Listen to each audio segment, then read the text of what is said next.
की आज देशामध्ये युवा शक्तीपेक्षा बुवा शक्ती जास्त माजलेली आहे किंवा फसफसलेली आहे. युवा शक्ती माजलेली नाही आहे, पण बुवा शक्तीचं स्तोम जास्त माजलेलं आहे. आझादी हम लेके रहेंगे, आझादी. आझादी काय, आपण स्वतंत्रच आहोत. मग तुम्ही म्हणाल आझादी कसली, पण पुढचं जे भूकमारी से आझादी, बेकारीपासून आझादी, अमुकपासून आझादी. कारण आजच्या युवकांना जेनझीना झुरळ म्हणणारे तुम्ही आणि शिवाजी महाराजांना पहाड का चुवा म्हणणारा अफजल खान, याच्यात फरक काय आहे? गडकरी साहेब, आमचे रस्ते 200 वर्षात रस्त्यावरती खड्डा पडणार नाही, 200 वर्षात एक तर रस्ता होत नाही आणि 15 दिवसामध्ये पूल कोसळतो. काय तुमची की सगळेजण त्या कॉक्रोच जनता पार्टीच्या निमित्ताने एकत्र झाले, संपूर्ण देशामध्ये सगळे उभे राहिले. याचा अर्थ राजकीय पक्षांवरचा किंवा नेत्यांवरचा विश्वास उडाला का? म्हणजे इकडे लोकशाहीचा मुर्दा पाडला जातोय, संविधान पायदळी तुडवलं जाते, तरी कोणाला काही पडलेलं नाही, बेफिकीरपणाने राज्य करतायत, देशातल्या युवकांना झुरळ म्हणून समोरलं जातंय. व्यासपीठावरील सर्व मान्यवर आणि जमलेल्या माझ्या बांधवांनो, भगिनींनो आणि मातांनो,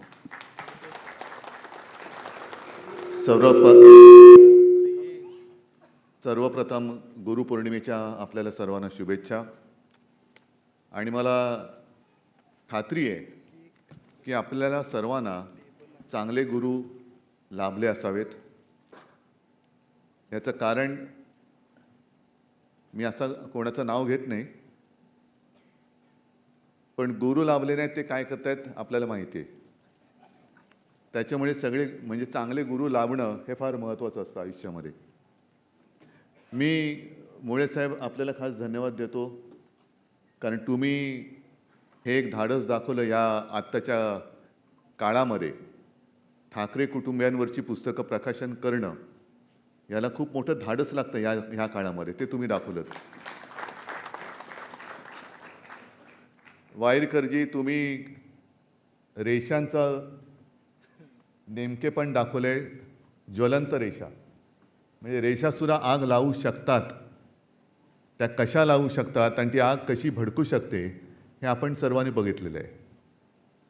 हर्षल, तुमचं काय मी जास्त कौतुक करणार नाही, कारण तुम्ही घरचेच आहात. पण तरी मी का कौतुक करतोय की अत्यंत समर्पकपणे ते बाजू मांडत असतात. म्हणजे तुम्ही ॲडव्होकेट आहात हे आजच्या तुमच्या भाषणावरनं कळलं. अत्यंत व्यवस्थित मुद्देसूद मांडणी, कुठेही फाफट पसारा नाही, नेमकेपण, अगदी आकडेवारीसुद्धा ज्या पद्धतीने ते मांडतात ते वाचणारा त्याला ते समजतंच, पण ज्याच्यामुळे ते प्रश्न निर्माण झालेले असतात ते सुद्धा कदाचित म्हणत असतात, हे मला आधी सांगितलं असतं तर प्रश्न निर्माण नसता झाला. फार उत्तम पद्धतीने तुम्ही हे सगळे विषय मांडत असता. आणि आज बऱ्याच दिवसानंतर मी काय बोलावं हा मला प्रश्न पडला आहे, कारण आमचं कौतुक असं कधी एवढ्यात केल्याचं माझ्या तरी ऐकवत नाही आहे. ठाकरे कुटुंब आणि कौतुक, आता तुमचं कौतुक आहे हा भाग वेगळा, मुलाचं नाव कुठे, हां, म्हणजे तुम्ही एक कौतुक केलं आमचं, तो भाग वेगळा, पण इतर कोणी आमचं कौतुक कधीच करत नाही. तरी देखील आम्ही ठीक आहे, जे काय आहे, जे देता येणं शक्य असेल ते देत असतो. या पुस्तकाची जेव्हा मी नावं पाहिली तेव्हा माझ्या लक्षात आलं, अरे हो खरं आहे, मार्मिक प्रबोधनाचं शतक. म्हणजे माझ्याही लक्षात नाही आलं की प्रबोधनकारांना प्रबोधनकार का म्हणतात, तर त्यांनी त्या काळात 100 वर्षापूर्वी जे एक पाक्षिक सुरू केलं होतं प्रबोधन. किती साली? 1921, आता 2026, म्हणजे 100 वर्षापूर्वी त्यांनी ते पाक्षिक सुरू करण्याचं धाडस केलं होतं. आणि नुसतं धाडसच नाही, तर त्यातनं जे काय विचार, म्हणजे विचारांच्या ठिणग्या त्या काळात त्यांनी ज्या काही मांडल्या, समाजात पेरल्या, ते मला नाही वाटत आज कोणाला जमेल. आणि त्या ठिणग्या घेऊन मग बाळासाहेब, आम्ही किती विचार मांडतोय, उद्धव ठाकरेंचे विचार मला माहीत नाही मी किती विचार देतो, आम्ही आहे ते पुढे नेतोय. पण आज जर का प्रबोधनकार किंवा बाळासाहेब त्यांनी त्यांचे विचार आपण पाहिले असतील किंवा पाहिले, अगदी व्यंगचित्रसुद्धा, तर ज्यांची मदत घेऊन सत्तेवर आलेले जे सरकार आहे त्यांनीच पहिल्यांदा प्रथम त्यांना देशद्रोही ठरवलं असतं. हिंदुत्व विरोधी. काय हिंदुत्व नेमकं आहे तरी काय तुमचं? हिंदू म्हणजे काय? हिंदू धर्म म्हणजे काय? हिंदुत्व म्हणजे काय? अनेकांना असं वाटतं की उद्धव ठाकरे प्रबोधनकारांचे विचार म्हणतायत. असं नाही आहे. शेवटी विचारधारा एकच आहे. प्रबोधनकारांचे विचार, बाळासाहेबांचे विचार, माझे विचार, आदित्यचे विचार याच्यात बदल होऊ शकत नाही. पण नेमकं काळाप्रमाणे काही गोष्टी बदलाव्या लागतात, भाषाही बदलावी लागते. ज्या वेळेला मी राजकारणाची सुरुवात केली, प्रत्यक्ष मैदानात उतरलो, तेव्हा माझ्या मुलाखती घेतल्या गेल्या. मला तेव्हा पहिला प्रश्न हा ठरलेला होता की बाळासाहेबांची भाषा तसे तुम्ही बोलत नाही. म्हटलं मला बोलताच येत नाही. म्हणजे तरी मी पंतप्रधान नाही हा भाग वेगळा, पण बोलता येत नाही हे मी मान्यच केले. पण बाळासाहेबांची भाषा जी होती, प्रबोधनकारांची जी काय भाषा होती, ती भाषा त्या काळाची गरज होती. आणि मग मी त्यांना उदाहरण दिलं, जसं एखादा शिल्पकार असतो, तो दगड घेतो आणि त्याला छिन्नी हातोड्यानी घण घालून किंवा टाके मारून त्याची सुंदर मूर्ती घडवतो. ते काम माझ्या वडिलांनी आणि माझ्या आजोबांनी केलेलं आहे. आज सुद्धा मी घडलेल्या मूर्तीवरती छिन्नी हातोडा घेऊन बसलो तर तुम्ही म्हणाल काय वेडा आहे. म्हणजे तुम्ही जे म्हणालात ना, एक जो माणूस राहिला आहे, तुम्ही दुसरा राहिलो असतो की वेडा आहे. ह्याच्या वडिलांनी आणि आजोबांनी मूर्ती घडवली आणि हा अजूनही त्याच्यावरती घण घालत बसलेला आहे. नाही, मूर्ती घडलेली आहे, तिची आता फुलं वाहून पूजा करायची आहे. ती काळाची गरज आहे. पण जर का ती मूर्ती मोडायला कोण आलं तर मूर्तीच्या ऐवजी त्याच्यावरती घण घालणं हे माझं काम आहे आणि ते मी घालत बसणार. मूर्तीभंजक म्हणजे मूर्तीपूजक आणि असं नाही आहे, पण चांगलं घडलं आहे, समाज घडला आहे. मूर्ती म्हणजे काय, चांगला समाज. आणि तो समाज जर बिघडवण्याचा कोण प्रयत्न करत असेल तर ज्या चिन्नीने आणि हातोड्याने माझ्या आजोबांनी घण घातले, ते घण मी त्यांच्याही डोक्यात कोणी असलं तरी घालायला कमी करणार नाही. आणि मला वाटतं मी कमी करत नाही, अजिबात करणार नाही. कशासाठी करू, कारण तेच तर आमचं काम आहे.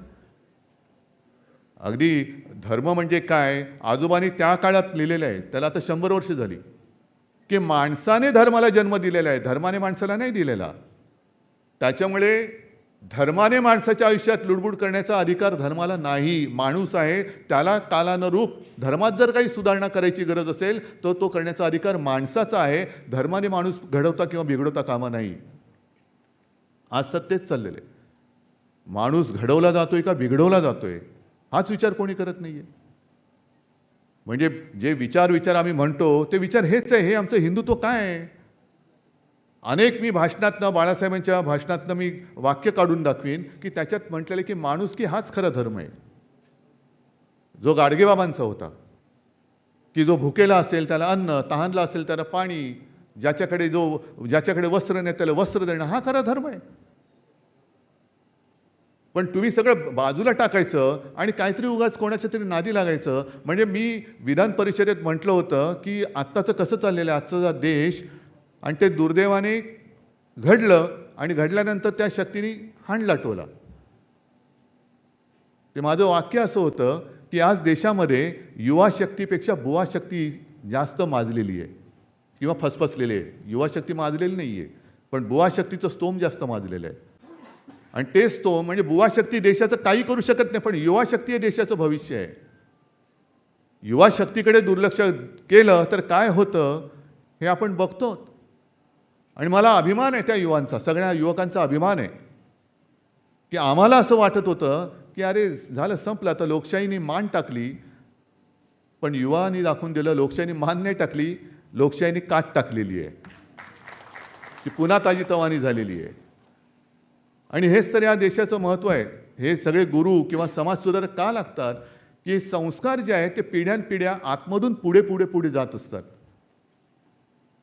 आतमधून म्हणजे मला आता आणखीन हाही एक प्रश्न विचारला, मला वाटतं परवा संजय राऊत यांनी विचारला होता मुलाखतीत, की सगळेजण त्या कॉक्रोच जनता पार्टीच्या निमित्ताने एकत्र झाले, संपूर्ण देशामध्ये सगळे उभे राहिले.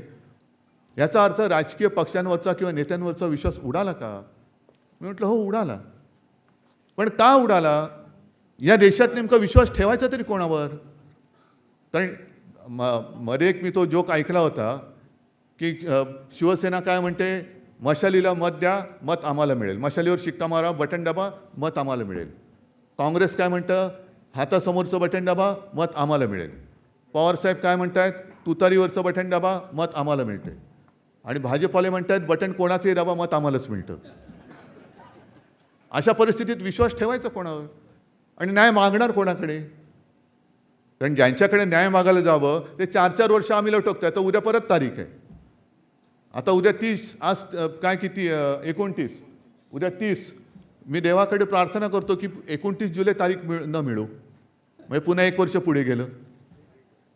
म्हणजे इकडे लोकशाहीचा मुडदा पाडला जातोय, संविधान पायदळी तुडवलं जातंय, तरी कोणाला काही पडलेलं नाही. बेफिकीरपणाने राज्य करतायत. देशातल्या युवकांना झुरळ म्हणून समोरलं जातंय. विश्वास ठेवायचा तरी कोणावर आणि कशासाठी ठेवायचा? आणि मग जर का कोणी संतापून रस्त्यावरती आला न्याय हक्कासाठी, जर त्यांनी दगड हातात घेतला तर तुम्ही त्याला अतिरेकी म्हणणार? आपल्याच देशामध्ये रितसर मार्गाने जर न्याय मिळत नसेल, आणि जे बाळासाहेबांचं वाक्य आहे की जर न्याय मागून मिळत नसेल तर बेधडक कानाखाली वाजून न्याय मिळवा, तेच युवकांनी केलं. का वेळ का आणलीत त्यांच्यावरती? झुरळ म्हणून तुम्ही ज्या देशामध्ये झुरळ म्हणून त्यांची एखाद्या युवकांची संभावना होते, ते पेटून नाही उठणार. आणि मग मला हे सगळं आपण जे वाचत असतो कुठेतरी मनामध्ये राहत असतं. पु ल देशपांड्यांचं एक वाक्य आहे की कोणीतरी असं म्हणाले की तुमच्या युवकांच्या तोंडी गाणी काय ती सांगा, त्याच्यावरनं मी देशाचं भविष्य काय ते सांगतो. आज जर बघितलं तर देशाचे युवक काय म्हणतायत? आझादी हम लेके रहेंगे, आझादी. आझादी काय? आपण स्वतंत्रच आहोत. मग तुम्ही म्हणाल आझादी कसली? पण पुढचं जे भूकमारी से आझादी, बेकारीपासून आझादी, अमुकपासून आझादी. कारण जे स्वातंत्र्य मिळाले ते स्वातंत्र्य, हे स्वातंत्र्य अपेक्षित नव्हतं कोणाला. देश स्वतंत्र झाला, पण आमच्या स्वप्नातलं स्वातंत्र्य अजून मिळालं नाही. आमची स्वप्न शेवटी आम्हालाच हातामध्ये दिवा आणि काठी घेऊन पुढे जायचं असेल तर सत्ताधारी म्हणून तुमची काय गरज आहे? उतरा खाली, आम्ही बसतो तिकडे. आम्हाला अपेक्षित असलेले स्वातंत्र्य नाही आहे. आणि ज्यांना झुरळ म्हणून यांची संभावना केली गेली, मी हे गेल्या काही दिवसात बोललोय, कदाचित ते रिपीट होईल. पण हेच वय आहे ज्याला आज आपण जेनझी म्हणतो. किती? मला वाटतं 13-14 वयापासून 27-28 वयापर्यंत जेनझी. मग हेच वय होतं ना. 17व्या वर्षी शिवाजी महाराजांनी तोरणा जिंकला. जेनझीच त्याच काळात होते ना ते. ज्ञानेश्वरांनी सुद्धा ज्ञानेश्वरी लिहिली. काय वय होतं? मग तेव्हा काय त्यांना कोणी, तेव्हाचे जे ज्ञानेश्वरांसुद्धा खूप विरोध झाला. महाराजांना तो मोगलांविरुद्ध लढायला लागलं. मग आजच्या युवकांना जेनझीना झुरळ म्हणणारे तुम्ही आणि शिवाजी महाराजांना पहाड का चुवा म्हणणारा अफजल खान, याच्यात फरक काय आहे? फरक काय मग? मग त्यांनी चुवा म्हटल्यानंतर काढला कोथळा बाहेर, उद्या यांचा पडला बाहेर कोथळा, या झुरळाने काढला, तर दोष कोणाला देणार तुम्ही? आणि मन पेटलेत आता. पेटायचं कारण तुमचं आहे, तुम्ही आहात. संसदेमध्ये जी काही चर्चा चालते, खरंच त्या चर्चेचा आणि सर्वसामान्यांच्या आयुष्याचा काही संबंध आहे? आज मी जे म्हणतो ना नेहमी की कोण मंत्री आहेत तेच कळत नाही. निर्मला सीतारामन अर्थमंत्री आहेत, ते नीट पेपर फुटल्यानंतर उसका फायदा क्या है? तुम्हाला पेपर फोडायला तिकडे त्याचं समर्थन करायला ठेवलंय की महागाई आवरायला ठेवलेलं आहे? रुपया घसरतोय त्याच्यावरती नाही बोलत, पण पेपर लीक झाला तर विद्यार्थी कशी अधिक चांगली तयारी करतात. खुर्ची सोडा. हे नालायक सगळी लोक बसलेले आहेत.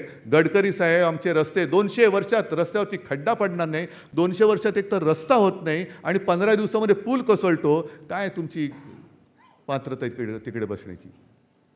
संरक्षण मंत्री राजनाथ तिकडे चीन घुसतो ढेंगेमध्ये, मी चीन धोत्रात घुसतोय तरी काही नाही आहे. पण आमच्या सरकारमध्ये राजीनामे घेतले जात नाहीत. म्हणजे तुम्हाला देशाचं संरक्षण मंत्री म्हणून ठेवले, तुम्ही धर्माचं संरक्षण वेगळं, धर्मेंद्रचं किंवा अधर्मेंद्रचं कशाला करायला लागलात? त्याचं संरक्षण का करताय? आणि मग चर्चा जर का करायची असेल तर एक बिल आणलं होतं महिला रिझर्वेशनच्या आडून. म्हणजे इकडे महिलांवरती लाठीमार करतायत बेछूट. मी आत्ता येताना बातमी बघितली, ती एक मुलगी जिने पोलीस व्हॅन अडवली, तिला आता ही गोचिडी ज्या बसल्यात ना सत्तेला चिकटून अंधभक्त, ते ट्रोल करतायत. अरे लायकी आहे का तुमची? लायकी आहे तुमची या देशात राहण्याची? ती एक युवती, तिने पोलिसांची गाडी अडवली आणि सगळ्यांना बाहेर सोडवलं. हे अंधभक्त सगळे घरातल्या घरामध्ये कोणाच्या आरत्या करतायत आणि काय करतायत? गोमूत्र चालतं यांना. गोमूत्र पवित्र आहे, पण माणसाच्या हातचं पवित्र अस्पृश्य म्हणून ते यांना पिणं पाप वाटतं. यांचा धर्म, हा यांचा धर्म. काढा ना त्या पाण्यामध्ये आणि गोमूत्रामध्ये लॅब टेस्ट करा. तुम्ही होतात ना लॅबमध्ये किती वर्ष? मग तुम्हाला देतो, गोमूत्र देतो आणि नळाचं पाणी देतो. काढा त्याच्यामध्ये काय आहे. पण इकडे ही जी काय चर्चा चालते, विधेयक आता परत आणणार, डिलिमिटेशनचं विधेयक आणण्यासाठी खासदार फोडतायत. सत्ता तुम्हाला कशासाठी दिली? तुम्हाला सत्ता देश चालवण्यासाठी दिली. अच्छे दिन आएंगे असं तुम्ही जे सांगितलं होतं म्हणून तुम्हाला सत्ता दिली. तर ते काम बाजूला ठेवून तुम्ही तुमचे सगळे मंत्री त्यांना सगळा लवाजमा देऊन तुम्ही आमचे पक्ष फोडण्यामध्ये वेळ घालवते का? कारण आम्हाला घटना बदलायची आहे, 2/3 बहुमत पाहिजे, नवीन विधेयक आणायचे. आणा विधेयकं चांगली आणा. जो तरुण रस्त्यावर उतरलाय त्याचं समाधान होईल असं विधेयक आणा. बरं, हे डिलिमिटेशनचं विधेयक आणल्यानंतर काय होणार? आज जे 550 खासदार आहेत ते 800-850 होणार. बरोबर, खासदार वाढतील, पुढे काय होईल? बोलायला देणार तुम्ही तेवढ्या ना? आजच तुम्ही सगळ्यांनी बघितलं, मी स्वतः बघत होतो, राहुल गांधी बोलताना काही त्याने एक मूर्ख शब्द वापरला, इडियट. तो असंसदीय आहे, काढून टाका, त्यांना बोलूच देत नाहीत. इतर कोणी आम्हाला सुद्धा शेवटी सदस्य संख्या किती आमची होती, तुम्ही फोडलीत. त्या सदस्य संख्येनुसार तुम्ही बोलण्याचा वेळ ठरवता. ठेवा ना, ज्याला जे बोलायचे अगदी वाह्यात बोलू नका, अजिबात नाही. पण बोलायचं तेवढं नेमकेपणाने बोलायला त्याला वेळ तर द्या. ती वेळ नाही देणार. मग 550 लोकांना तुम्ही बोलायला वेळ देऊ शकत नाही, तिकडे 850 लोक आली तर वेळ कशी देणार तुम्ही? आणि माझं स्पष्ट मत आहे, खासदार वाढवण्यापेक्षा ह्या युवकांच्या रोजगाराच्या संध्या वाढवून दाखवा. युवकांची रोजगाराची संधी वाढवा, तर तुम्ही खासदार किती वाढले डिलिमिटेशन करण्याची गरज नाही. लोक हेच युवक तुम्हाला डोक्यावर घेऊन नसतील, पण त्यांच्याबद्दल काही बोलायचं नाही. ह्याचं कारण असं की आत्ताचं हे सरकार आहे, तुम्ही बोललात ना, मला वाटतं ज्ञानेशजी, वापरा आणि फेका. त्यांना वाटलं उद्धव ठाकरेला पण असंच नाही, पण उद्धव ठाकरे तुम्हाला गाडल्याशिवाय स्वस्त नाही भेटणार. पण हे किती ह्यांची म्हणजे काय, त्याला शब्दच आता कोणता वापरावा कळत नाही. राजकीय पक्षांसुद्धा घेतात, वापरतात आणि फेकून देतात. स्वतःचं काम झालं की फेकून देतात. आणि रामाला सुद्धा तुम्ही वापरून फेकून दिलंय. ज्या रामाच्या नावावरती तुम्ही सत्ता मिळवली, त्या रामाचं मंदिर लुटता तुम्हाला लाज नाही वाटत? आणि तरी तुम्ही हिंदू, आणि आम्ही मुद्दे काढले तर बघा याने हिंदुत्व सोडलं. मग तुम्ही काय सोडलं? आधी नेसलं काय होतं? आधीच तुम्ही लाज लज्जा शरम सोडली होती, त्याच्यात आणखीन फरक काय पडतोय? पण हा जो सगळा प्रकार चाललेला आहे तिकडे मग हे आमचं घराणं, आमची घराणेशाही, हो माझी घराणेशाही तर घराणेशाही, पण घराण्याची परंपरा आहे आणि जिचा मला अभिमान आहे.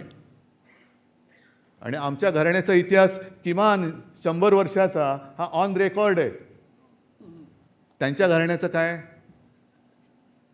कुठून आलात? नक्की कोणत्या स्टेशनवर चहा विकत होतात? ह्याचं काही नाहीये, आगापिछा काही नाहीये आणि जबाबदारी काही नाहीये. मेरा क्या, मैं झोला लटका के निकल जाऊंगा, देश का क्या होगा? तुमचं ठीक आहे. पण ह्या सगळ्या वातावरणामध्ये म्हणून मी म्हटलं की कौतुक ऐकणं आणि ठाकरे कुटुंब, कौतुक आणि ठाकरे कुटुंब ह्या कदाचित 2 विरुद्ध दिशेच्या 2 गोष्टी आहेत. कारण आम्ही हे जे नाही पटत, अन्यायाला आणि ढोंगावरती लाथ मार, हे जे काय आमचं कर्तव्य आहे ते कर्तव्य बजावत आम्ही पुढे चाललेलो आहोत. आम्ही गुरु नाही आहोत, पण जे सत्य असेल, जे योग्य असेल त्याच्यासोबत खांद्याला खांदा लावून चालणारं हे आमचं कुटुंब, ही आणि आमची ही शिवसेना आहे. आणि म्हणून हर्षल, तुम्हाला मी खास धन्यवाद देतो, कारण हे सगळं संकलन करणं हे खूप मोठं काम तुम्ही केलेलं आहे. वाईरकरजी, तुम्हाला सुद्धा धन्यवाद देतो, कारण तुम्ही त्यावेळेला बाळासाहेबांचं काय झालं, एक सरत्या काळामध्ये बाळासाहेबांची एक खंत होती की अरे माझं व्यंगचित्रकार म्हणून ओळख, आणि त्यातून ते फटकारे पुस्तक जन्माला आलं. पुस्तकाचं नाव काय ठेवायचं, तर बाळासाहेबांनी सांगितलं फटकारे. पण ते फटकारे म्हणजे कसं, नुसतं रक्तबंबाळ करणारे नाही. म्हणजे ह्याच्यात सुद्धा परत मी माझ्या आजोबांचं सांगतो की आता हे सत्ताधारी आणि विरोधी पक्ष, आपल्या देशात काय झालेलं आहे, सत्ताधारी आहे तो जनतेचा विरोधी पक्ष असतो, आणि विरोधी पक्ष आहे तो जनतेसाठी सत्ताधारी पक्ष असतो, कारण तो त्याची बाजू घेऊन लढत असतो. आम्ही सत्तेत असलो काय आणि नसलो काय, आम्ही आपल्या जनतेसोबतच असणार. जनतेसोबतच असणार नेहमी. पण आजोबा जे सांगायचे की जरूर टीका करायला पाहिजे. जे पटत नाही म्हणजे आजोबांनी सुद्धा अगदी छत्रपती शाहू महाराज आणि माझे आजोबा यांचं चांगलं सख्य होतं, म्हणजे खूप चांगले संबंध होते. पण जे त्यांना आजोबांना पटलं नाही तेव्हा त्यांनासुद्धा त्यांनी सांगितलं की हे योग्य नाही. म्हणजे त्यांनी त्यांच्या भाषेत त्यांच्यावरही टीका केली होती. पण टीका केल्यानंतरही दोघांचे संबंध चांगले राहिले होते. हे वैशिष्ट्य होतं. याला माणुसकी म्हणतात की अरे ठीक आहे, हे माझं चुकलंय, चूक दाखवतो तो खरा मित्र असतो. की हे तू चुकतोयस, हे करू नकोस. आम्ही सांगायचा प्रयत्न केला, पण ते आपले त्यांना गडकरी साहेब मंत्री म्हटल्यानंतर खड्ड्याशिवाय दुसरं काय त्यांच्या नशिबी येणार भाजपच्या. आम्ही काय करू शकतो त्याला. पण टीका ही अशी असली पाहिजे की ज्याच्यावर टीका करतोय त्याला कळलं पाहिजे की अरे हे नाही, खरंच माझं चुकलंय. नुसतं रक्तबंबाळ करणं म्हणजे टीकाकार नाही आहे. वाटेल नेहमी टीकाच म्हणजे विरोधातच लिहिणं, विरोधातच बोलणं म्हणजे टीका नाही. जे अयोग्य, योग्य आणि अयोग्य हे फार महत्त्वाचं आहे. आणि ते नेमकेपण हेरून मग तुम्ही रेषेत न करा, शब्दात न करा. जसं आता इकडे प्रभाकर वायरीकर आहेत, प्रशांत कुलकर्णी आहेत, रोज त्यांचीसुद्धा कार्टून रोज बघत असतो आपण. अनेक आणखीनसुद्धा काही व्यंगचित्रकार इकडे आले असतील, काही संपादक आहेत. कोणाच्या हातात जे काय असेल, ज्याच्या हातात लेखणी आहे तो लेखणी, ब्रश असेल तो ब्रश घेऊन सगळे प्रबोधनाचं तुम्ही काम करतायत. म्हणजे आत्ताच्या काळातले सगळे हे प्रबोधनकार आहेत.